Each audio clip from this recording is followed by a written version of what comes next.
अर्पिता आर्या और आप देख रहे हैं डिबेट का सबसे प्रामाणिक और लोकतांत्रिक शो दंगल। आज बात दिल्ली के दंगल की, जहां चुनाव की तारीख का ऐलान अभी भले नहीं हुआ हो, लेकिन सियासी गोटियां बिछाई जा रही हैं। केजरीवाल ने इसकी रफ्तार और तेज कर दी। केजरीवाल ने उन्हीं मोहरों पर दांव लगाया जिनसे दूसरे राज्यों में जीतने वाली पार्टी को फायदा हुआ है, यानी जो दांव हरियाणा में बीजेपी के लिए, महाराष्ट्र में महायुति के लिए और झारखंड में इंडिया गठबंधन के लिए काम आया, वही दांव केजरीवाल दिल्ली में चल रहे हैं। लेकिन सबसे बड़ा सवाल है कि क्या काठ की हांडी बार बार चढ़ाई जा सकती है? क्या केजरीवाल के वादे पर दिल्ली की जनता फिर से यकीन करेगी? इसका फैसला तो अगले साल फरवरी में होने वाले विधानसभा चुनाव में होगा। लेकिन बीजेपी और कांग्रेस की माने तो दिल्ली के वादे में खोखलापन है। केजरीवाल की पार्टी दिल्ली में अकेले चुनाव लड़ेगी। ऐसे में कांग्रेस और बीजेपी दोनों के निशाने पर आम आदमी पार्टी है। क्या इस बार चुनाव में एंटी इनकम्बेंसी का कार्ड चलेगा? क्या 1998 के चुनाव के बाद दिल्ली में इस बार कमल खिलेगा? एक बात आपको बता दें कि दिल्ली में बीजेपी बिना सीएम उम्मीदवार का ऐलान किए हुए मैदान में उतरने का मन बना रही है। वहीं कांग्रेस के लिए भी दिल्ली का किला फतेह करना जरूरी है। ऐसे में मुकाबला दिलचस्प होने वाला है, इसलिए आज की बहस भी होगी दिलचस्प। लेकिन उससे पहले देखिए हमारी ये खास रिपोर्ट।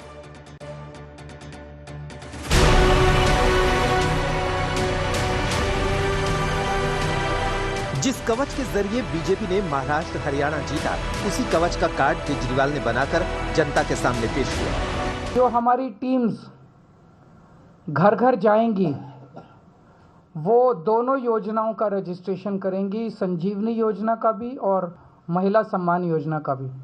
हम लोग जाएंगे कुछ एरियाज़ के अंदर और शुरुआत करेंगे। मैं, आतिशी जी, मनीष जी, हम लोग कुछ इलाकों में जाके और अपने हाथ से लोगों का रजिस्ट्रेशन करेंगे और उसके बाद इस स्कीम का पूरी दिल्ली में कल से रजिस्ट्रेशन चालू हो जाएगा। दिल्ली विधानसभा चुनाव के ऐलान से पहले केजरीवाल धड़ाधड़ योजनाओं का ऐलान कर रहे हैं। आपने आज 2 योजनाओं के लिए रजिस्ट्रेशन शुरू करने का ऐलान किया। महिला सम्मान निधि के तहत दिल्ली की महिलाओं को 2100 रुपए मिलेंगे। वहीं संजीवनी योजना के तहत 60 साल के ऊपर के सभी बुजुर्गों का प्राइवेट या सरकारी अस्पताल में मुफ्त इलाज होगा। हालांकि केजरीवाल ने मुख्यमंत्री महिला सम्मान योजना की घोषणा काफी पहले की थी। केजरीवाल ने कहा था कि यदि चुनाव के बाद दिल्ली की सत्ता में आम आदमी पार्टी आती है तो महिलाओं की सहायता राशि को 1000 से बढ़ाकर 2100 रुपए कर दिया जाएगा। इसके लिए महिला का दिल्ली का मतदाता होना जरूरी है। केजरीवाल ने बुजुर्गों और महिलाओं से अपना पहचान पत्र बनवाने की अपील की है। जाहिर है, जिस पहचान पत्र के जरिए वोटों की फसल काटे जाने की तैयारी है, उसी को आम आदमी पार्टी ने हथियार बनाया है। लेकिन बीजेपी ने आप सरकार की दोनों स्कीमों पर सवाल उठाए। पंजाब में भी 2021-22 में इन्होंने यही योजना, इस प्रकार की योजना की घोषणा पंजाब में करी थी कि ये पंजाब की महिलाओं के खाते में पैसे देंगे। आज तक हम 2024 के अंत में आ गए, दिसंबर आ गया है, 1 रुपया पंजाब की बहनों के खाते में अभी तक नहीं आया है। मैं पूछना चाहती हूं माननीय केजरीवाल जी से कि क्या महिला सम्मान केवल आपके लिए एक चुनावी जुमला है? बहुत विनम्रता से दिल्ली के बड़े बुजुर्गों से कहना चाहूंगी, इनके झांसे में मत आइएगा। अरे इन्होंने तो आयुष्मान भारत जैसी जन कल्याणकारी योजना जो 33 राज्यों में लागू है, उसको भी यहां पर द्वेष की राजनीति चलते यहां पर लागू नहीं होने दिया। मैं पूछना चाहती हूं केजरीवाल जी से, क्या बात 1 दशक तक यहां पर सत्ता भोगी, तब आपको बड़े बुजुर्गों की सुध लेने का समय नहीं मिला? आज जब केजरीवाल आम आदमी पार्टी की स्कीम का ऐलान कर रहे थे, उससे पहले ही दिल्ली एलजी ने एक वीडियो जारी करके आम आदमी पार्टी के कारनामे को उजागर कर दिया।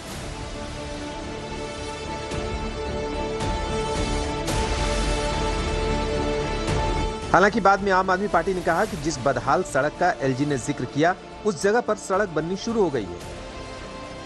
ये मैं सबसे पहले एलजी साहब का धन्यवाद करूंगी कि उन्होंने हमें जो समस्या थी उससे अवगत कराया। मैं तो एलजी साहब को कहूंगी कि उनको दिल्ली में कहीं पर भी कोई समस्या परेशानी दिखे तो वो बताएं। दिल्ली सरकार, आम आदमी पार्टी की सरकार दिल्ली वालों की हर समस्या का समाधान करेगी, चाहे वो छोटी से छोटी समस्या हो या बड़ी से बड़ी समस्या हो। एलजी साहब ने पहले भी एक न्यू रोहतक रोड की समस्या बताई थी।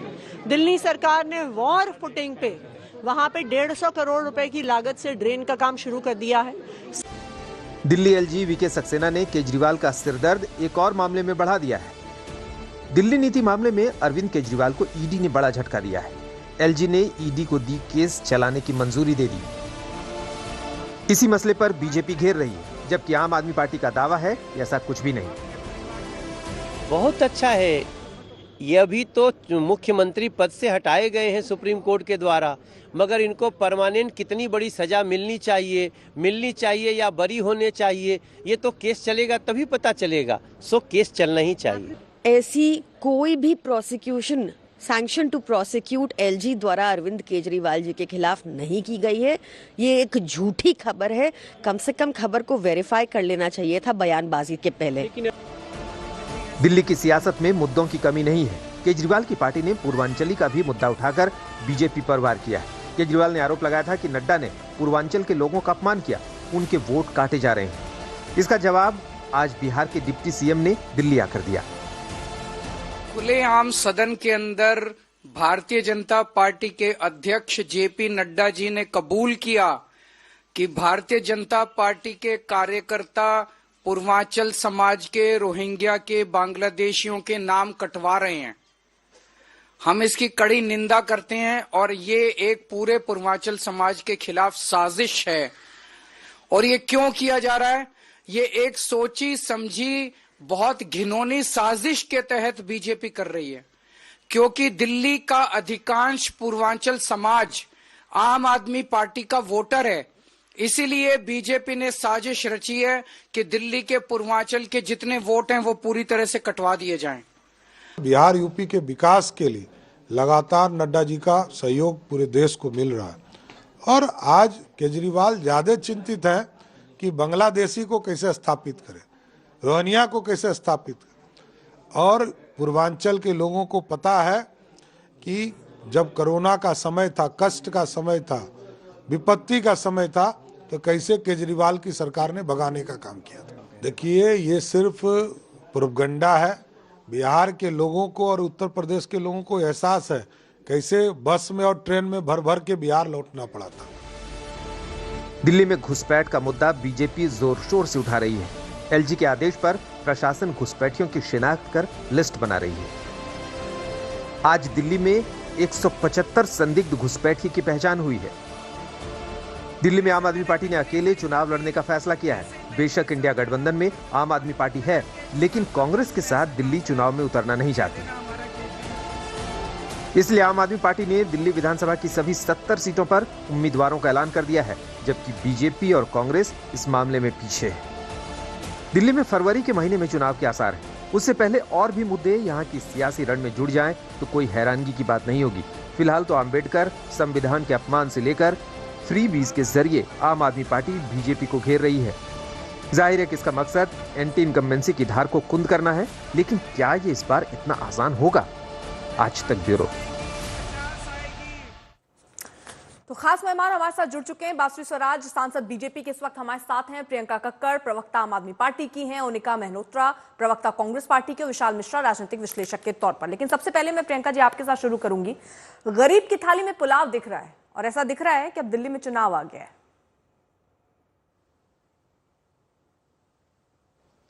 सभी को नमस्ते। अर्पिता जी, हमने हमेशा ही आम आदमी के मुद्दों को उठाया है।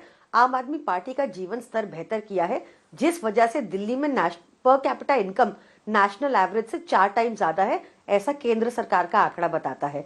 ऐसे ही ministry of statistics and programme implementation, जो केंद्र सरकार की वेबसाइट है, सार्वजनिक है, उससे आपको पता चल जाएगा कि दिल्ली सरकार ने इतना बेहतरीन काम किया है कि यहाँ दिल्ली में सबसे कम महंगाई है। यहाँ पर कोशिश की जा रही है कि सबका जीवन स्तर बेहतर हो, अमीर गरीब में डिवाइड कम हो, जो आपको भाजपा के राज्यों में मिलेगा। तीसरी चीज मैं आपको बताती हूँ, आपने क्योंकि गरीबों का मुद्दा उठाया, तो सबसे ज्यादा जॉब्स अगर किसी स्टेट में मिली है तो दिल्ली में है। ये भी ministry of statistics programme and implementation website पे किया हुआ है। मैं आप ही का एक शो देख रही थी, ब्लैक एंड व्हाइट, उसमें बताया गया कि 5 साल पहले एक व्यक्ति को एक जॉब के लिए अगर 4 एप्लीकेंट्स होते थे, तो अब उस एक जॉब के लिए 8 एप्लीकेंट्स हो गए भाजपा शासन में। दिल्ली में वो अगर एक व्यक्ति के लिए 4 जॉब्स होते थे, आज वो 2 हो गए। ये फर्क हुआ है। साथ ही जीवन स्तर की जहां तक बेहतर बात करने की है, तो दिल्ली में हमने महिलाओं के लिए बस यात्रा फ्री की, दिल्ली में बुजुर्गों के लिए तीर्थ यात्रा फ्री, शिक्षा बेस्ट क्वालिटी एजुकेशन मुफ्त है, बेस्ट क्वालिटी हेल्थ केयर मुफ्त है, मोहल्ला क्लिनिक में ओपीडी मुफ्त है, प्राइवेट हॉस्पिटल्स में, सरकारी हॉस्पिटल्स में इन पेशेंट डिपार्टमेंट मुफ्त है, दवाइयां मुफ्त है, टेस्ट मुफ्त हैं। ये सब पैसा बचा के जेब में गया। बिजली 200 यूनिट मुफ्त है। ये सारे काम हैं जिसके आधार पर आप चुनाव पर उतर रही हैं प्रियंका। लेकिन मेरा सवाल इसलिए पुलाव थाली में पुलाव इसलिए मैं बोल रही हूँ क्योंकि आप जनवरी में अब आप ये जो आचार संहिता लागू हो जाएगा है ना, आपने जो ऐलान किया बुजुर्गों और महिलाओं के लिए, सुनिए ना, आपने जो महिलाओं और बुजुर्गों के लिए जो ऐलान किया है, इसमें कुल मिलाकर गणित अगर समझा जाए तो ये 1 महीने का पैसा देके आप 5 साल साधने की कोशिश कर रही हैं, क्योंकि पहले तो 15 दिन रजिस्ट्रेशन पे चले जाएंगे, फिर 1 महीना आप पैसा देंगे और उसके बाद 5 साल साधने की कोशिश। आपकी सरकार तो पूर्व में भी थी, अभी तो आप ही थे ना सरकार में, तो ये जो स्कीम की घोषणा एकदम ऐन वक्त पर आपने किया है, उसको पहले क्यों नहीं किया? बुजुर्गों के लिए या महिलाओं के लिए ये ऐलान पहले क्यों नहीं? शॉर्ट आंसर, हम लोग कर रहे थे। जैसे बुजुर्गों के लिए तीर्थ यात्रा पहले मुफ्त है, महिलाओं के लिए बस यात्रा पहले मुफ्त है, महिलाओं के लिए बस में सीसीटीवी पैनिक बटन पहले से है। हम लोग पुलाव देते ही रहेंगे, हम रेवड़ी बोलेंगे, आप पुलाव बोलिए। हम लोग जनता के पैसे जनता के ऊपर खर्चते ही रहेंगे, ठोक के खर्चेंगे, क्योंकि जनता के ऊपर पैसों का हक है, जो जनता के टैक्सेस है, किसी और का नहीं। तो हमने तो पहले भी किया है, 5 साल करते रहेंगे और आगे भी हम करते रहेंगे। हमारी कोई स्कीम रुकी क्या? सारी स्कीम चल रही है। एक आप बता दीजिए की अगर आप बात कर रही हैं, लगातार चल रही है। 2022 में पंजाब विधानसभा चुनाव के समय भी आम आदमी पार्टी ने ऐलान किया था ना महिलाओं को प्रतिमाह आर्थिक सहायता देने की। देखिए, आप मुझसे सब कुछ पूछ लेंगे तो बांसुरी स्वराज जी के लिए कुछ बचेगा ही नहीं, क्योंकि नहीं, आपने कहा प्रेस कॉन्फ्रेंस की, क्योंकि आपने पूछ लिया, मैं बता देती हूँ जी। मैं बता देती हूँ। देखिए क्या है कि 2021 में हमने पंजाब के लिए ये अनाउंस की थी, आप बिल्कुल ठीक कह रही हैं। उसके बाद मध्य प्रदेश सरकार ने कॉपी की, जबकि मध्य प्रदेश ने सोचे कब से बीजेपी की सरकार है, उन्होंने हमारा सुन के कॉपी करके शुरू कर दिया। अब हम दिल्ली में शुरू कर रहे हैं। जब हमने पंजाब में, अभी हमारी पंजाब की 5 साल की टर्म है, जब हमने पंजाब को टेक ओवर किया, 2 साल हुए जो अभी, उसमें सबसे हमने पहले बिजली फ्री की, उसमें मोहल्ला क्लिनिक 1000 खोले, उसमें 2 लाख बच्चे प्राइवेट स्कूल छोड़ के सरकारी स्कूल में, स्कूल ऑफ एक्सीलेंस में 2 लाख बच्चे एडमिशन ले चुके, 50,000 नौकरियां 2 साल के अंदर हमने पक्की की। भाजपा 10 साल में कहीं नहीं कर पाई, और हम ये भी करेंगे, क्योंकि अरविंद केजरीवाल ने कहा है, किसी जुमला मैन ने नहीं कहा, अरविंद केजरीवाल जी ने कहा है, ये 5 साल के टेन्योर के अंदर अंदर पंजाब में भी लागू होगी। 100% मैं आपको बता रही हूँ। ठीक है बांसुरी स्वराज, ये सवाल जो आपने प्रेस कॉन्फ्रेंस के माध्यम से उठाया था, उन्होंने सीधे तौर पर इसका जवाब दे दिया, लेकिन यहाँ पर बार बार सवाल यही है कि ये दांव हरियाणा में बीजेपी ने चला, महाराष्ट्र में महायुति के लिए किया, झारखंड में इंडिया गठबंधन के काम आई, वही दांव अब केजरीवाल चल रहे हैं दिल्ली के लिए।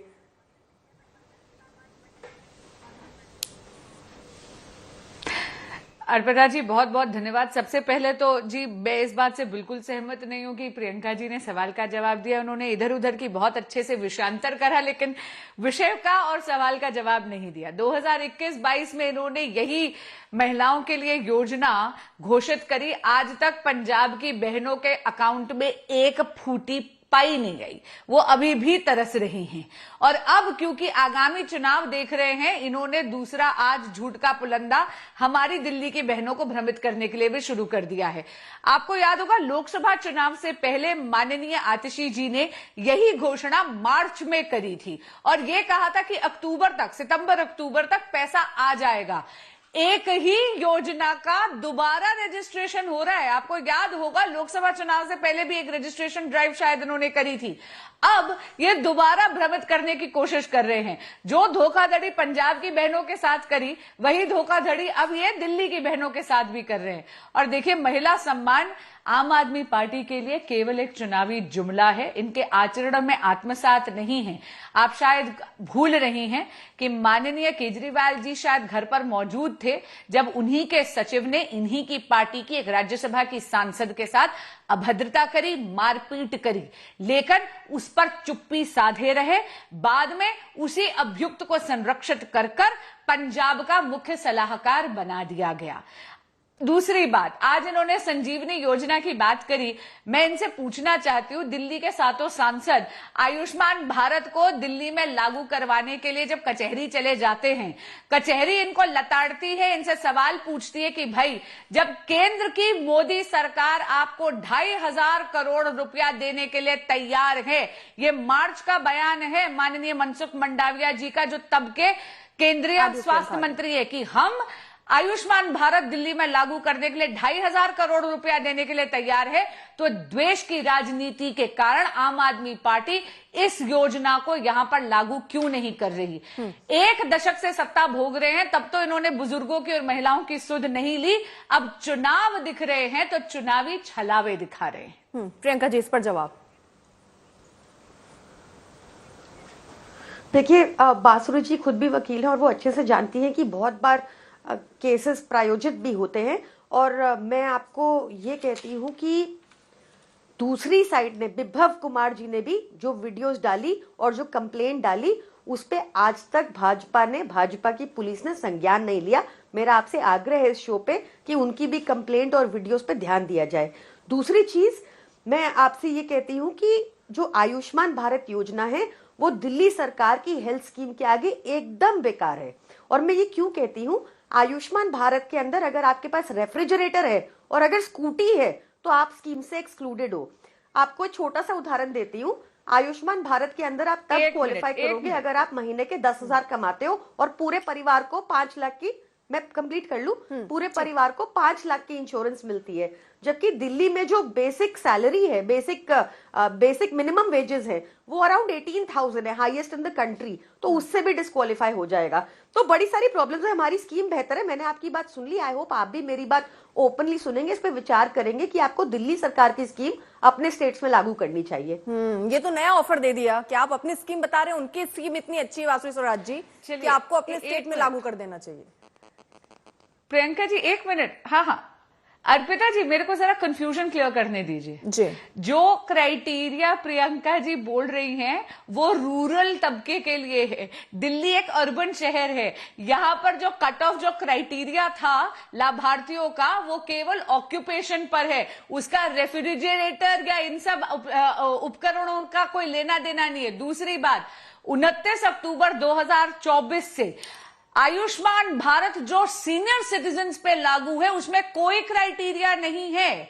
उसमें यदि आप सेवा बस्ती में रहते हैं या बंगले में रहते, कोई फर्क नहीं पड़ता। आपकी कोई भी आर्थिक पृष्ठभूमि हो, कोई भी सामाजिक पृष्ठभूमि हो, आयुष्मान वे वंदन कार्ड भारत के सभी वरिष्ठ बुजुर्गों को जो 70 बरस से ऊपर के हैं उन सभी को मिलती है, प्राइवेट हो या गवर्नमेंट हॉस्पिटल। ठीक है बासुरी स्वराज जी, मैं इस पर ये कहना चाहूंगी कि अब जो वो स्कीम लेकर आ रहे हैं उसमें वो उम्र भी 60 कर दे रहे हैं। उसमें वो जैसे आपने 5 लाख कहा, वो कह रहे हैं कि कितना भी खर्च आएगा वो दिल्ली सरकार वहन करेगी। मैं उसी का जवाब देना चाह रही हूं। 1 मिनट, मैं पूछना चाहती हूं आम आदमी पार्टी की प्रवक्ता प्रियंका जी से, वो तो खुद पढ़ी लिखी हैं, एक वकील हैं।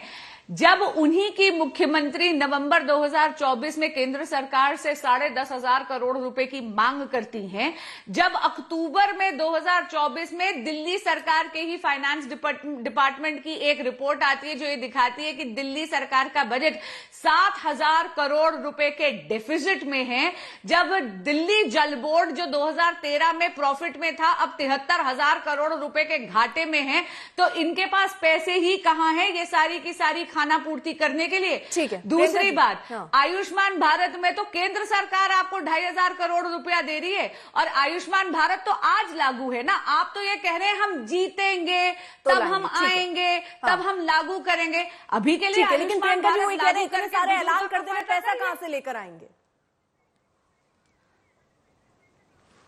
देखिए, मैं आपको बहुत सिंपल सा बता देती हूँ। वैसे तो बहुत टेक्निकल बातें उठा ली बासुरी जी ने और मैं सबके रिस्पॉन्स भी दे सकती हूँ। अकाउंटिंग की बातें थोड़ा ज्यादा लंबा हो जाएगा, शॉर्ट में बता देती हूँ।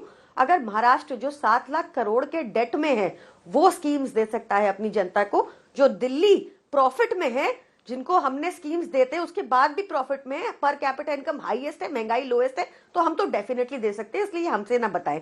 महिला सम्मान की, महिला सुरक्षा की बात भी चिन्मयानंद की पार्टी यहाँ करती हुई अच्छी नहीं लगती। तो हमने करके दिखाया है, हम करके दिखाएंगे। आप हमसे सीख के महाराष्ट्र में शुरू किए, अच्छी बात है, इसमें तो आपको हमें बधाई देनी चाहिए। एक छोटा सा रिएक्शन बाकी मेहमानों के पास भी मुझे जानना है। कुछ नहीं है, चुनावी छलावे हैं, झूठ का पुलंदा है। दिल्ली थक गई है आम आदमी पार्टी के टूटे और झूठे वादों का दंश सहते हुए। ठीक है, ओनिका मल्होत्रा जी, अब आपका एक रिएक्शन मैं लेना चाहूंगी। कांग्रेस पार्टी की क्या अपनी स्ट्रैटेजी है? दांव पे दांव यहाँ पर बीजेपी आम आदमी पार्टी सीधे तौर पर चल रहे हैं, महिलाओं को लुभाना हो, पूर्वांचलियों को लुभाना हो, बुजुर्गों को लुभाना हो, कांग्रेस पार्टी की स्ट्रैटेजी क्या है? देखिए अर्पिता जी, 10 साल दिल्ली ने यही देखा जो अभी आपके टीवी डिबेट में देख रहे हैं, सीएम एलजी, बस यही होता रहा है और कुछ नहीं। स्कीम लागू होती हैं, कोई इम्प्लीमेंट नहीं होती हैं और यही छलावा दिल्ली की जनता को दिया जाता है। आम आदमी नाम रखने से किरदार भी वैसे बनना चाहिए। बहरहाल उन्होंने कहा हमें एमसीडी दे दीजिए। देखिए एमसीडी का हाल क्या है, कूड़े भी वहीं पड़ा हुआ है, जमुना की सफाई भी वहीं पड़ी हुई है। और भारतीय जनता पार्टी भी 10 साल एमसीडी में क्या हाल कर क्या, ये करप्शन किस हद तक था वहां पर, वो सब देख चुके हैं। देखिए जहां दिल्ली का सवाल है, दिल्ली दोबारा से वही तरक्की चाहती है, वही खुशहाली चाहती है जो कांग्रेस ने दी थी। देखिए चाहे वो से नो टू केरोसिन हो, ग्रीन दिल्ली की बात करें, यमुना क्लीनिंग की बात करें, तमाम वो हमने लो बसेस, तमाम वो बातें की जो दिल्ली को आगे बढ़ाती हैं। साथ साथ में स्कीम भी दी। कहने का तात्पर्य ये है अर्पिता जी कि आप डेवलपमेंट के साथ आप स्कीम दीजिए, लेकिन टिल्टेड मत रखिए आप। देखिए बार बार सवाल तो ये है ना, ये तो 2015 में भी मुद्दा उठाया गया कांग्रेस, जो आप मुद्दा यहाँ टीवी चैनल पर बोल रही हैं, 2015 में भी यही मुद्दा था, 2020 में भी एंटी इनकम्बेंसी की बात थी कि दोनों सरकारें या बीजेपी और ये आपस में लड़ते रहते हैं। इस परिस्थितियां तो सब थी, लेकिन मैम मैं एक बात कह दूं, क्योंकि सीट तो जीरो रही, 2015 में 9.65% वोट शेयर रहा और वो आपका और गिर गया 2020 में आते आते 4.26%। मैम देखिए वही बात हुई ना कि बार बार आप कितने बार आप एक गिमिक्स के अंदर आप छलावे में पड़ जाएंगे। दिल्ली की जनता है, आप कितने बार उनको आप मासूमियत की तरह आप देते रहेंगे। मैं कहती हूँ आप 101 रेवड़ियां दे दे इस बार, मैं चैलेंज करती हूँ। आप 101 रेवड़ियां लेके आइए ना, ये कहते हैं ठोक के देंगे, दीजिए ना, मैं देखती हूँ। दिल्ली की जनता को आप खरीद नहीं सकते, कितना करेंगे आप? एक लेवल तक आप कॉपी कर सकते हैं ना, आप दीजिए। हमारे टाइम में हमने लाडली स्कीम यूज की थी, बट हमने क्या कहा था, पढ़ाई के साथ साथ आप बच्चों को पढ़ाइए, पढ़ने के बाद आपको 12वीं के बाद एक अमाउंट मिलेगा। इस तरह से नहीं कि आप आइए पैसा दीजिए और वोट दीजिए। देखिए कहीं ना कहीं आप एक चेक्स एंड बैलेंसेस तो रखेंगे। ये बात कर रही है कि दिल्ली बहुत प्रॉफिट में, कहाँ है? आज डेफिसिट में है। आप बताइए ना आगे क्या प्रोग्रेस इन्होंने की। तो कांग्रेस पार्टी आज से नहीं, सबसे पहले हमारा स्लोगन निकला था, हाथ बदलेंगे हालात। उसके बाद ये सब आई, फिर आएगी भाजपा, एक कह रहे हैं फिर लाओ केजरीवाल को, तमाम वो चीजें लेके आ रहे हैं, नेरेटिव लेके आ रहे हैं। लेकिन ये नेरेटिव बार बार नहीं चल सकता अर्पिता जी। दिल्ली की जनता के बीच में आप निकल के देखिए, हमने न्याय यात्रा शुरू की, आप उसमें देखिए बुरा मत मानिए, अच्छी बात नहीं है कि केजरीवाल जी पे पानी फेंका गया, नहीं करना चाहिए। लेकिन देखिए ऐसे ही गुस्सा निकलेगा लोगों का, वे काम नहीं किए गए हैं। और ऐसे ही भारतीय जनता पार्टी ने एलजी का इस्तेमाल करके दिल्ली की जनता को भी गुमराह किया। तो दिल्ली की जनता से एक रिएक्शन विशाल मिश्रा जी और आशुतोष जी से भी ले लूं। आशुतोष जी, मैं जरा समझना चाहूंगी, दिल्ली को आप बहुत बखूबी तरीके से समझते हैं, ये फ्री की रेवड़ियों पर बहुत चर्चा होती रही, लेकिन अब और सरकारें भी ये कह रही हैं कि अगर हम आ गए तो हम ये खत्म नहीं करेंगे, यानी सब अब इसी के इर्द गिर्द राजनीति करना चाह रहे हैं। वही बात है ना, जो चल गया उसी के पीछे पीछे चल दो। लेकिन ये जो परंपरा शुरू हुई है सर, ये कैसी लगती है आपको परंपरा और कहां जाकर रुकेगी? नहीं, मुझे लगता है कि इस देश के अंदर मुफ्तखोरी की एक आदत लगाई जा रही है। चुनाव के दौरान तो घूसखोरी की आदत लगाई जा रही है। ये इस तरीके की योजनाएं हिंदुस्तान के अंदर फौरन बंद होनी चाहिए, क्योंकि मुफ्त में बिजली देना, मुफ्त में तमाम चीजें देना, ये बिल्कुल ठीक बात नहीं है। लगातार इस वक्त भारत की जो आर्थिक स्थिति है वो लगातार उसकी स्थिति खराब होती जा रही है। अभी हाल के जो डेटा है जीडीपी के 5.4% है, जबकि खुद सरकार का अपना आकलन था और खुद तमाम जो इंटरनेशनल एजेंसीज उनका कहना था कि ये 6.5 या 7 के आसपास होगी। तो जो स्थितियां हो रही हैं, एक जमाना था, आपको याद होगा कि जब सब्सिडीज पे बड़ा हल्ला हुआ कि सब्सिडी कम होनी चाहिए। अब एक नई तरीके की सब्सिडी आ गई है। ये देश के प्रधानमंत्री को भी इस बात को समझना चाहिए और दिल्ली के मुख्यमंत्री को भी इस बात को समझना चाहिए कि जब आप मुफ्त की रेवड़ियां अगर आप बांटते हैं, इसका मतलब ये है कि आप आदमी के पुरुषार्थ को खत्म कर रहे हैं, आप उसकी मेहनत करने की ताकत को खत्म कर रहे हैं। आप उसको घर बैठे भीख मांगने की आदत दरअसल लगा रहे हैं। तो ये जो आदत है ये ठीक है। दिल्ली के अंदर जहां पर कैपिटा इनकम अभी जैसा कि आम आदमी पार्टी की प्रवक्ता ने कहा कि करीब 2.25 लाख या 3 लाख के आसपास है, तो जो दिल्ली और बिहार के अंदर ये पर कैपिटा इनकम तकरीबन 50,000 के आसपास है, तो दिल्ली के लोगों को मुफ्त बिजली क्यों मिलनी चाहिए? ये तो एक तरीके से जो नेशनल रिसोर्सेज है उसका टोटल वेस्ट है। अगर क्योंकि ये बात मैं बिहार की तो समझ सकता हूँ, 50,000 पर कैपिटा इनकम लोग अफोर्ड नहीं कर सकते। दिल्ली के लोग अफोर्ड कर सकते हैं, दिल्ली की बड़ी बड़ी कॉलोनियों में रहने वाले लोग वो अफोर्ड कर सकते हैं। यहाँ तक कि झुग्गी झोपड़ियों के अंदर भी अगर आप जाइएगा तो वो भी अफोर्ड कर सकते हैं। लेकिन और अगर नहीं अफोर्ड कर सकते तो आप ऐसे हालात पैदा करिए जिसकी वजह से उनको रोजगार बढ़े, उनकी आय बढ़े। अभी पिछले दिनों एक खबर अखबारों के अंदर छपी कि जो इंडस्ट्रीज हैं उनका प्रॉफिट पिछले कुछ सालों के अंदर बढ़ा, लेकिन जो लोगों की आय है वो घट रही लगातार। तो लोगों की आय घट रही, इस पर सरकार का कोई ध्यान नहीं है। अभी आपने आयुष्मान योजना का जिक्र किया, देखिए ये बहुत ही नुआंस डिबेट है जिसको हमें समझना चाहिए। हेल्थ जो है वो कॉन्स्टिट्यूशन में स्टेट लिस्ट में आता है। केंद्र सरकार को क्यों अपनी योजना को दिल्ली के सरकार के ऊपर या बंगाल के सरकार के ऊपर थोपना चाहिए? लेट द स्टेट डिसाइड कि किस तरीके की योजना आप लाना चाहते हैं हेल्थ को लेकर या एजुकेशन को लेकर। जब आप इस तरीके की योजना को लोगों के ऊपर थोपते राज्यों के ऊपर, तो दरअसल आप भारत का जो संघवादी दृष्टिकोण है, जो फेडरल स्ट्रक्चर है, उसको कमजोर कर रहे हैं। आप चाहते हैं कि सब कुछ दिल्ली से कंट्रोल हो, ये गलत बात है, ये भारत के संविधान के खिलाफ है। जहां तक आयुष्मान योजना का प्रश्न है, मैं तो आपको डेटा दे सकता हूं, 7.5 लाख लोगों को आयुष्मान योजना में एक नंबर है 99999999 एक अकाउंट से 7.5 लाख, करीब 1.5 लाख 8 के नंबर से है। भयानक कैग ने इसके ऊपर आपत्ति कर रखी है। तो बुनियादी सवाल ये है, ये घुसखोरी मुफ्तखोरी बंद होनी चाहिए, रेवड़ियां बंद होनी चाहिए, और दिल्ली में तो खासतौर पर बंद होनी चाहिए। और आयुष्मान योजना के नाम पे भारत के फेडरल स्ट्रक्चर को कमजोर करने की कोशिश नहीं करनी चाहिए। ठीक है विशाल जी, एक छोटा सा रिएक्शन आप पर। जी अर्पिता जी, सवाल क्या है? सवाल ये मुफ्त रेवड़ियों को लेकर है। आशुतोष जो कह रहे हैं कि केंद्र की जो योजनाएं हैं उनको नहीं, ऐसे सबको राज्यों को डिसाइड करने दीजिए। जबरदस्ती लागू करना क्या वो उतना ही मुश्किल काम है? और फ्री की रेवड़ियां जो 1,000 रुपए दे देंगे, जीत जाने पे 2,100 रुपए दे देंगे, आपको इतने रुपए मिलने लगेंगे, आपकी बिजली फ्री, ये सारे जो स्कीम है ये देश के लिए कैसे है?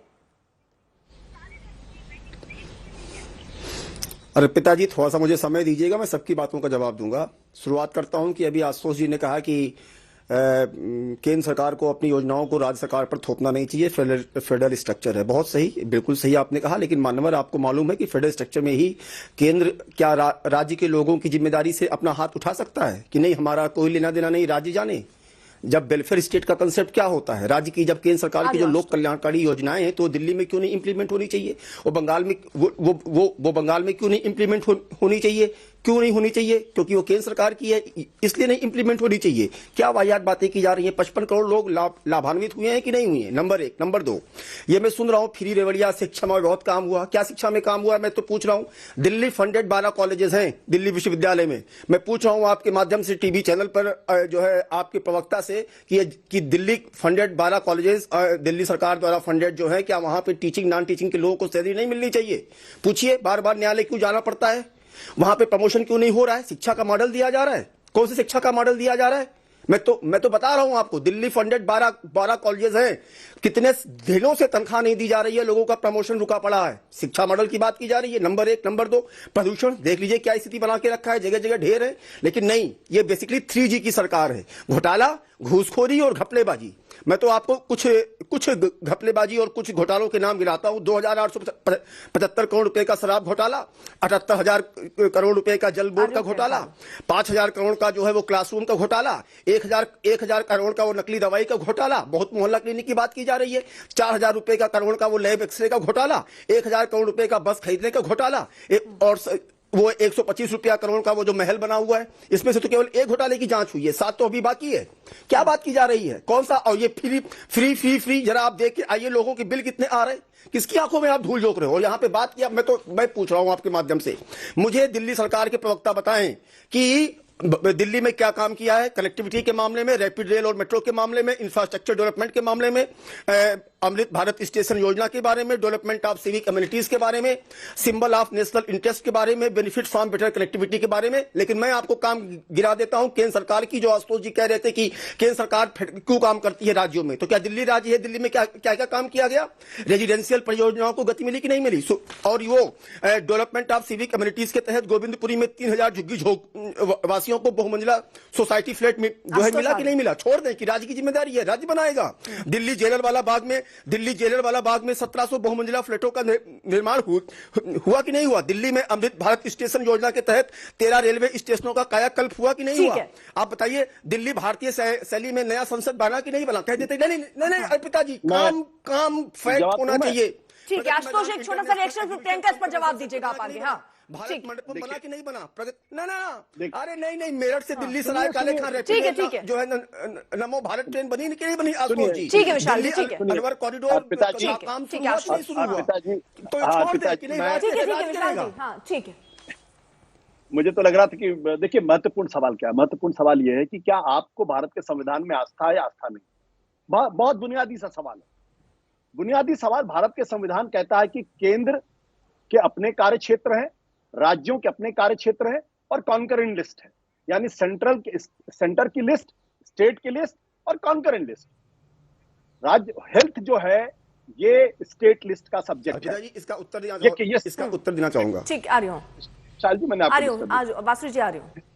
हेल्थ स्टेट लिस्ट का सब्जेक्ट, और ये स्टेट अपने हिसाब से, अपने लोगों के हिसाब से, अपनी ज्योग्राफी के हिसाब से, अपनी डेमोग्राफी के हिसाब से उसको नियम बनाना चाहिए और पता बनाना चाहिए। अगर आप ये कहेंगे कि स्टेट मतलब ये दरअसल लोगों को भरमाने की कोशिश ठीक है ठीक है विशाल, इस पर छोटा सा जवाब प्रियंका फिर जवाब दीजिएगा। लंबी लिस्ट गिना दी है यहाँ पर विशाल जी ने। हाँ बस अर्पिता जी नहीं, please Arpita ji please. Ashutosh ji, concurrent list, आप बहुत अच्छी बात कह रहे हैं कि कॉन्करेंट लिस्ट है जो है तो राज्य सूची है। तो कॉन्करेंट लिस्ट क्या कहता है कि वहां पर केंद्र भी कानून बना सकता है, राज्य भी कानून बना सकता है। आप क्यों जो है पब्लिक के आंखों में धूल झोंक रहे हैं? आपका लगाव समझ सकते हैं हम आम आदमी पार्टी से, सरकार से, लेकिन ऐसा भी तो नहीं है कि केंद्र सरकार जो है समवर्ती सूची के विषय में कानून नहीं बना सकती। और तो शिक्षा मॉडल की एक बात, अरे वो 2021-22 में एक योजना शुरू हुई थी अर्पिता जी, कोचिंग में बच्चों को वो समथिंग जय भीम मुख्यमंत्री योजना करके थी कुछ, कि वो उनको जो है वो फेलोशिप दिया जाएगा, उनकी फ्री कोचिंग होगी। वो लोग माननीय न्यायपालिका में मुकदमा लड़ रहे हैं, वहां से उन लोगों को जो है रिलीफ दिया जा रहा है। और बार बार यह कहते कि संविधान को मानते हैं कि नहीं। अरे मानवर, उसी संविधान के ही तहत तो वेलफेयर स्टेट का कंसेप्ट है। तो अगर भारतीय जनता पार्टी केंद्र सरकार वेलफेयर स्टेट के कंसेप्ट देखिए विशाल जी कंफ्यूज ना करें। हेल्थ स्टेट सब्जेक्ट है, मैंने कॉन्करेंट लिस्ट के बारे में बात नहीं किया। स्टेट, क्योंकि हेल्थ स्टेट सब्जेक्ट है इसलिए राज्य सरकार को अधिकार है उस पर काम करने का। ये बार बार जो कह रहे हैं केंद्र राज्य सरकार में बिल्कुल नहीं दखल दे सकता। प्लीज आप दखल नहीं, अगर करेंगे तो ये भारत के संविधान में तो वेलफेयर स्टेट का कंसेप्ट क्या है भाई? नहीं सर जी, तो संविधान आशुतोष जी, वेलफेयर स्टेट का कंसेप्ट क्या है? केंद्र सरकार अपनी जिम्मेदारी, केंद्र सरकार राज्य के लोगों की चिंता ही ना करे, क्या कंसेप्ट है आपका? विशाल जी, भारत के संविधान को कूड़ेदान में फेंक दीजिए ना। ठीक है, आपने स्टेट बना रखी है, आप जबरदस्ती स्टेट। ठीक है सर, ठीक है प्रियंका, लेकिन इस पर ये जवाब विशाल जी ने जो सवाल उठा दिए उस पर मैं आपसे एक रिएक्शन लेना चाह रही हूँ, फिर बासुरी जी आ रही हूँ आपके पास। ठीक है सर, ठीक है, हम डिटेल नहीं होते हैं। हाँ प्रियंका। विशाल जी वेरी रिस्पेक्टफुली बट विशाल जी की बातें बहुत बेतुकी थी, बहुत बायस थी। उनको आगे लिख देना चाहिए बीजेपी सपोर्टर रादर देन विशेषज्ञ। और मैं ऐसा क्यों कहती हूँ, क्योंकि संविधान ने सर्विसेज भी दिल्ली सरकार को दी थी, जो ये अभी यहाँ पे प्रमोशन का रोना रो रहे थे। वो सर्विसेज हमसे क्या हुआ जग जाएंगे, मैं जानना नहीं चाहती। सर एक सेकेंड, सर आपके बीच में नहीं बोली ना, आपको जिसको इम्प्रेस करना था कर लिया, आपकी बारी हो गई। विशाल जी ऐसे कटाक्ष मत कीजिए, किसी पर पर्सनल मत जाइए प्लीज। आप सुन दोनों लोग। हाँ उनको बोलिए। हाँ प्रियंका जी। हाँ तो उनको बोलिए, मेरे को बोलने दे। मैं ठीक है, बोलती नहीं तो ठीक है प्रियंका बोलिए। तो मैं सिंपली कह रही हूँ कि उनको भी पता है, वो संविधान को बात कर रहे थे कूड़े में फेंकने के लिए। हमारे लिए संविधान बहुत सर्वोप्रिय है, हम सर पे लगाकर चलते हैं। और ये बहुत आपत्तिजनक स्टेटमेंट है जो उन्होंने दिया, पर क्योंकि वो एक राजनीतिक विशेषज्ञ है, किसी पार्टी से नहीं है, तो वो कुछ भी बोल सकते हैं, उनकी बात का कोई मायना नहीं। जहां तक दिल्ली सर, अगर आपको लगता है कि भाजपा ने दिल्ली में इतने काम कर दिए तो मेरी एक ही रिक्वेस्ट है, उनको बोलिए अपने 20 राज्यों में कर दे, 20 राज्यों में बिजली आदि कर दे, दिखा दे। ठीक है, लेकिन प्रियंका देखिए, अरविंद केजरीवाल एक बार फिर ये कहते नजर आए वादे तो वादे कर रहे हैं, लेकिन उनकी कुछ दिन पहले की ही हम एक बात सुनवा देते हैं जिसमें उन्होंने खुद ये स्वीकार किया था कि कौन कौन से वादे वो पूरे नहीं कर पाए। एजेंडा आज तक के कार्यक्रम में क्या कहा था, जरा सुन लीजिए एक बार, उसके बाद मैं आती हूँ सवाल के साथ। मैंने पिछले चुनाव में 3 वादे किए थे।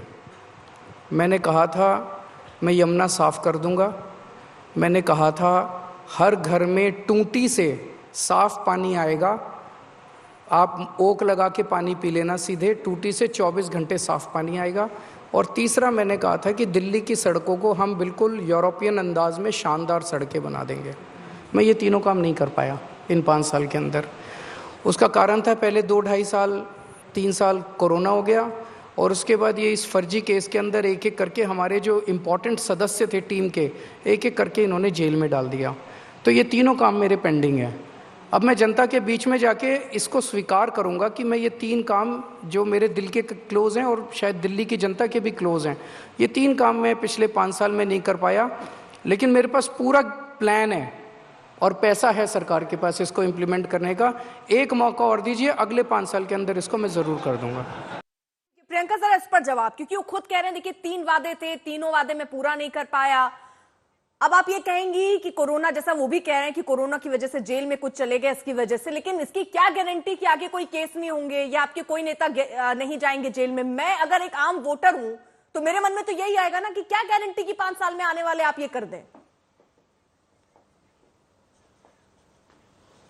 एक तो अर्पिता जी 3 काम है जो पूरे नहीं हो पाए, मैं ये बता दूं आपको। ऐसा नहीं है कि कुछ काम नहीं हुआ, यमुना की क्लीनिंग भी इस लेवल तक हुई कि खुद बड़े बड़े पदाधिकारी बीजेपी के जाकर वहां पर क्रेडिट लिए थे। मार्च की बात है इस साल की, बट उसमें नहीं जाते क्योंकि काम पूरा नहीं हुआ, तो उसको नहीं मैं गिनाऊंगी। मैं आपको आश्वस्त करती हूं कि हमारे काम स्लो हो गए। आप सोचिए, हमारी 2 टॉप लीडर्स को जेल में डाल दिया, अगर बीजेपी के 2 टॉप लीडर्स को जेल में डाल दें तो उनकी पार्टी कहां बचेगी, आप ये बता दीजिए। हमने बहुत प्रताड़नाएं झेली, बट फिर भी हमने काम किया। ये जरूर है कि बीजेपी की ऑब्स्टिकल्स की वजह से जो काम 5 साल में हो जाते उनको करने में 7 साल लग गए, यही फर्क रहा। और अब भी चाहे विलंब हो चाहे जैसे भी हो, काम तो हम ही करेंगे। हम ही है काम की राजनीति वाली सरकार। भाजपा आएगी, जुमले देगी, बोलेगी आपके 15 लाख में अकाउंट में पैसे आ जाएंगे, आपने ये नहीं बताया ना कि ये गारंटी कैसे है? भाजपा यही करती है। आपके टॉप लीडर आगे परेशान नहीं किए जाएंगे, जैसा आप कह रहे हैं कि उनको परेशान किया जाता है, आप काम नहीं कर पा रहे हैं। 10 साल आपने वैसे भी नहीं यहाँ कर लिया, अब आगे 5 साल में आप ये कैसे कर पाएंगे? मान लीजिए फिर इसी तरह की परिस्थितियां रही तो एक आम नागरिक तौर पर मैं ये जानना चाहूंगी ना, फिर दिल्ली का विकास कैसे होगा? या हम इंतजार करें पहले कि आपकी अपनी लड़ाई निपट जाए, एलजी और आम आदमी पार्टी आपस में निपट लें, उसके बाद तब तक हम बैठे रहें विकास के लिए, आगे काम के लिए? नहीं, ये बात बिल्कुल सच है कि केंद्र में एक बहुत विंडिक्टिव सरकार है जो मकोका, पीएमएलए ऐसे संगीन प्रावधान बहुत लूजली यूज करती है, उन इंडस्ट्रियलिस्ट पे यूज करती है जो उनका बात ना माने, उनको चंदा ना दे, उन पॉलिटिकल पार्टीज पे यूज करती है जो टूटे ना, जो बिके ना, पर जिनको काम करना होता है वो कर लेते हैं, हर परिस्थिति में कर लेते हैं, उसका कोई रीजन नहीं है ना करने का। हमने किए सारे काम, ऐसा नहीं है हमने धरना देके सीसीटीवी लगवा दिया, हमने जो काम करने थे करें अर्पिता जी, और आगे भी होते रहेंगे। मतलब ये काम नहीं करना चाह रहे थे इसलिए नहीं, मैं आपको अश्योर कर सकती हूँ। ये काम नहीं करना चाह रही थी इसलिए नहीं हुए, जो चाह रहे थे वो काम आपने कर दिया। प्रॉब्लम्स थी। नहीं अर्पिता जी, ये इनकरेक्ट है। यमुना क्लीनिंग कोई मजाक की बात नहीं है, it is a long process. आप सोचिए, नमामि गंगे में 20 साल में 20 करोड़ रुपए, 20,000 करोड़ लगा चुकी है केंद्र सरकार, 20,000 करोड़। इलाहाबाद हाई कोर्ट ने कहा कि तुमने सारा पैसा अपनी जेब में डालिया, मशीन बोटने की मशीन बनी हुई है। यहाँ 2,000 करोड़ में 10 साल में हमने बहुत काम किया है और आगे भी करेंगे। हम आपको कम में करके दिखाएंगे। अब मैं आपको सिर्फ नमामि गंगे और यमुना का एक एग्जाम्पल दे रही हूँ। ये बड़े प्रोजेक्ट्स थे, ये बड़े प्रोजेक्ट्स की बात हो रही थी। ठीक है, बासुरी जी एक जवाब। जी अर्पिता जी, मुझे थोड़ा सा समय दीजिएगा क्योंकि सभी प्रश्नों का जवाब देना चाहूंगी। सबसे पहले तो मैं प्रियंका जी की एक बात से सहमत हूं कि जिस कार्य की इनकी नीयत थी करने की, वो आम आदमी पार्टी ने उसको जरूर सिरे चढ़ाया। जैसे कि कोविड में इन्होंने अपना शीश महल जरूर बना लिया, 53 करोड़ रुपया पब्लिक का लगाकर इन्होंने अपने अय्याशी का एक घर जरूर बना दिया। उसमें इनकी नीयत थी, वहां पे कोविड इनके आड़े नहीं आया। लेकिन बाकी काम आपने देख लीजिए, यहां पे तो केवल आपके ही मंच पे माननीय केजरीवाल जी ने बोला कि 3 वादे वो पूरे नहीं कर सके। यमुना जी की सफाई, नल से जल और सड़क। मैं पूछना चाहती हूं, ये 5 चीजें, सड़क, पानी, बिजली, सीवर और ड्रेनेज, ये पूरी की पूरी तरह केवल और केवल आम आदमी पार्टी की सरकार के अधिकार क्षेत्र में थी। लेकिन आज दिल्ली की क्या हालत है? दिल्ली में सारी की सारी व्यवस्थाएं चरमरा रही हैं। गर्मी में दिल्ली 2 बूंद पानी के लिए तरसती है और बारिश जब पड़ती है 2 बूंद पानी पड़ते ही दिल्ली जलमग्न हो जाती है। क्यों? क्योंकि इन्होंने नालों की सफाई नहीं करवाई। आपको याद होगा, राजेंद्र नगर में स्थानीय निवासी माननीय विधायक जी से बोल बोल के थक गए कि कृपया नालों की सफाई करवाइए, लेकिन उन्होंने उनके कान पे जूं तक नहीं रेंगी और उसका परिणाम क्या हुआ? 3 IAS एस्पिरेंट्स को अपनी जान गंवानी पड़ी क्योंकि पूरी की पूरी सड़क जलमग्न हो गई और फिर बेसमेंट जलमग्न हो गया। आज दिल्ली इनसे पूछती है कि आपने 1 दशक तक सत्ता भोगी है लेकिन दायित्व नहीं ओटा है। दूसरी तरफ में जरा आशुतोष जी को बता दूं, उन्होंने आंकड़े दिए थे ना, मैं भी 2 आंकड़े देना चाहूंगी। आयुष्मान भारत 36 में 33 राज्यों में लागू है, जिनमें से 4 राज्य ऐसे हैं जो भाजपा शासित नहीं हैं। अभी तक ऑलमोस्ट 70,000 करोड़ रुपए का मुफ्त इलाज आयुष्मान भारत में हो चुका है। दूसरी तरफ जब से सीनियर सिटीजन्स के लिए आयुष्मान भारत वे वंदन कार्ड आया है, जिसमें 70 बरस के सभी बुजुर्गों को मुफ्त इलाज मिलेगा 5 लाख रुपए का, उसमें मैं आपको बता दूं 25 लाख लोगों की रजिस्ट्रेशन हो चुकी है और 40 करोड़ लोगों का फ्री इलाज, 40 करोड़ रुपए तक का फ्री इलाज अभी तक हो चुका है। देखिए, ये बहुत ज्यादा बड़ी बात है कि आम आदमी पार्टी की सरकार फ्री की रेवड़ी का झांसा देती है, लेकिन बदले में जनता के लिए काम नहीं करती, स्वयं रबड़ी डकार जाती है। लेकिन बासु जी, मुझे एक बात बता दीजिए ना, ये जो मुफ्त की बिजली या पानी, ये जो ऐलान आम आदमी पार्टी ने पहले किया और उसको अब कर भी रहे हैं, बीजेपी आएगी तो बीजेपी तो ऐसा कह रही है कि इसको खत्म नहीं किया जाएगा। अगर इनकी स्कीम इतनी खराब थी तो ये क्यों कह रही हैं आप? अर्पिता जी, 2 बातें इसमें जरूर बोलूंगी। पहली, अगर कोई ऐसी योजना है जो जन कल्याणकारी थी या जनता को उससे लाभ है, उनका जीवन सुगम होगा, तो भारतीय जनता पार्टी का ये ट्रैक रिकॉर्ड रहा है, जहां जहां हमारी डबल इंजन की सरकार है, कि हम वहां पर योजनाएं ऐसी लाते हैं कि जनता का जीवन और ज्यादा सुगम हो। जैसे कि मध्य प्रदेश हो, हरियाणा हो, वहां पर महिलाओं के बैंक अकाउंट में पैसा गया है। मध्य प्रदेश में लाडली बहन योजना के तहत 2 साल से पैसा बहनों के अकाउंट में। तो देखिए, तमाम वादे और दावे हो रहे हैं क्योंकि सामने चुनाव है, लेकिन ये आपको यानी जनता को तय करना है कि किसके वादों में आपको कितना दम लगता है और उन वादों की कितनी सच्चाई आगे आने वाले सालों पर निकलेगी और वो कितने विकास को रफ्तार या गति देगी, ये तय आपको करना है। वक्त एक ब्रेक का है, देखते रहिए आज तक।